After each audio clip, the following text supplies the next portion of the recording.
Hello friends, and welcome to Take Two for this Wednesday, September the 2nd, 2020. I'm Jeannie. I'm so glad you decided to come along for the ride on this hump day. I hope you're having a great new month, and I hope it's going to just shape up to be one of your best ever. Well, I'd like to talk to you a little bit today about recovery. Now, we know several local folk who have had COVID-19.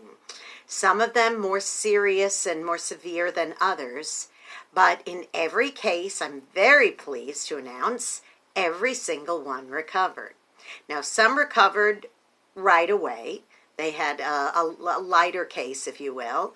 It's such a mysterious thing. I know we're learning more about about the whole thing every day, but about this virus. But some recovered quicker than others. Some had to go into the hospital. Thankfully, none of the people we know had to go on ventilators, but some did have to go on oxygen. So recovery is a tricky thing because one husband, he got over it in a relatively short period of time from the symptoms, that is. Who knows how long he actually had it, but from the symptoms, whatever they were, fever or what have you, he got over it fairly well. But his wife, now she was another story. She had to be rushed into the hospital and she went on oxygen for a good long period of time, and it was not pleasant, I'm sure, for them. Well, different people recover at different rates of different things. Now imagine somebody who, say, was in an automobile accident and crushed many bones in their body, and this person was an athlete and vowed to one day play athletics again, whether it was a runner or someone who played some sort of sport like baseball or basketball or whatever it happened to be, and said, one day I'm going to recover and I'm going to do that. Well, we've heard stories like that, haven't we? Where 2 years later or 3 years later or 1 year later you say, see that person running that marathon?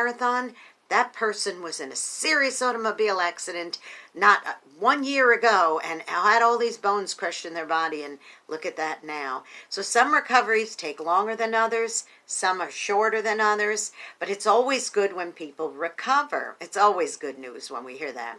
Now there's some people who have ongoing illnesses that have kind of hills and valleys when it comes to recovery. They have their good days and their bad days. So they say, well, I've recovered for this round, but I don't know about the next round, how long that'll take to recover. Unfortunately, there are conditions in people's lives like that. And then, of course, there's the whole issue of grief.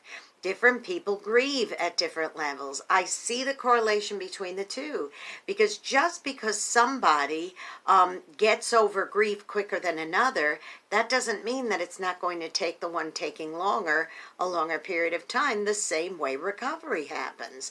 If you said to somebody who got COVID-19, okay, well, you know what, I had it and I recovered in 2-3 weeks, I was fine. And then you say to the person who's laying in a hospital bed on a ventilator, hey, what's the deal? I recovered in 2 weeks, 3 weeks. How come you're not recovered?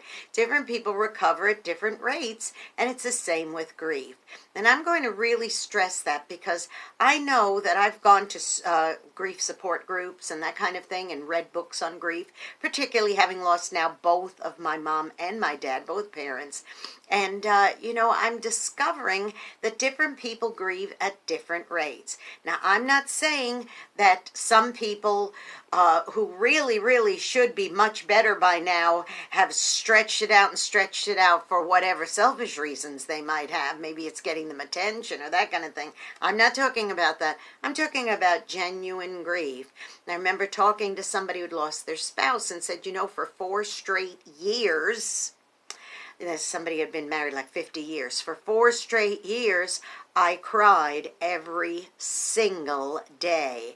And then one day I realized I hadn't cried that day, and I thought, my goodness, I guess I've finally gotten over that hump.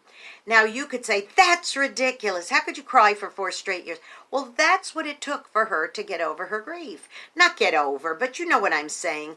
To get to a more comfortable place where they say, okay, the grief factor is starting to diminish, and, or it has diminished, and now I'm healthier and more whole with the whole thing. You get what I'm saying? Listen, Here's my point.